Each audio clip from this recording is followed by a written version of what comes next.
चाहन्छु। यति बेला भने हाम्रो आजको यस कार्यक्रमका प्रमुख अतिथि बागमती प्रदेशका मुख्यमन्त्री श्रीमान इन्द्रबहादुर बानियाज्यूको उपस्थित भइसकेको छ। अब भने हामी औपचारिक कार्यक्रमलाई शुभारम्भ गर्दैछौँ।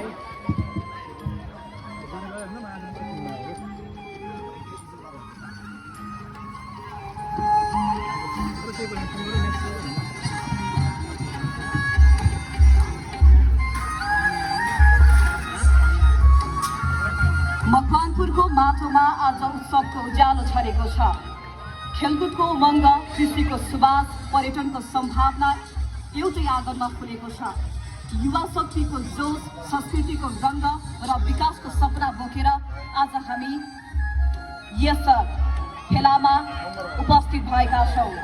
यही उल्लास र गर्वका साथ हेटौडाको ऐतिहासिक भूमिमा आयोजित दोस्रो बृहत खेलकुद, कृषि तथा पर्यटन महोत्सव 2082 को उद्घाटन समारोहमा उपस्थित सम्पूर्ण महानुभावहरू, खेलाडी, पत्रकार र हाम्रो अतिथिज्यूहरू उपस्थित सम्पूर्णलाई हार्दिक स्वागत तथा नमस्कार।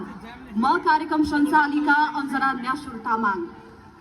खेलकुद विकास समिति मकवानपुरद्वारा आयोजित दोस्रो बृहत कृषि तथा पर्यटन महोत्सव 2082 को मुख्य उद्देश्य भनेको खेलकुद, कृषि तथा पर्यटन व्यापारलाई एउटै मञ्च मार्फत प्रवर्धन गर्नु हो।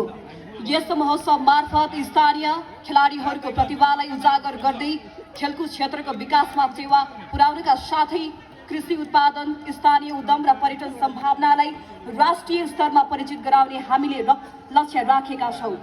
त्यसैगरी यस महोत्सवले स्थानीय उत्पादनको बजारीकरण, व्यावसायिक अवसरको विस्तार, सांस्कृतिक पहिचानको संरक्षण तथा मनोरञ्जनका माध्यमबाट सामाजिक एकता र आर्थिक गतिविधिलाई समेत सुदृढ बनाउने विश्वास लिएका छौँ भन्दै म अबको यस आजको दोस्रो बृहत खेलकुद, कृषि तथा पर्यटन महोत्सव 2082 को उद्घाटन समारोहलाई औपचारिक दिशातर्फ अगाडि बढाउन चाहन्छु भन्दै आजको यस कार्यक्रमका सभाध्यक्ष रहनुहुने खेलकुद विकास समिति मकवानपुरका अध्यक्ष श्रीमान राजकुमार मोक्तानज्यूलाई सभाध्यक्षताको आसन ग्रहण गरिदिनु हुन हार्दिक अनुरोध गर्दछु। हजुर, यसै गरी हाम्रो आजको यस कार्यक्रमका प्रमुख अतिथि बागमती प्रदेशका मुख्यमन्त्री श्रीमान इन्द्रबहादुर बानियाज्यूलाई आफ्नो प्रमुख अतिथिको आसन ग्रहणको निमित्त हार्दिक अनुरोध गर्दछु। हजुर, यसै गरी हाम्रो आजको यस कार्यक्रमका विशिष्ट अतिथि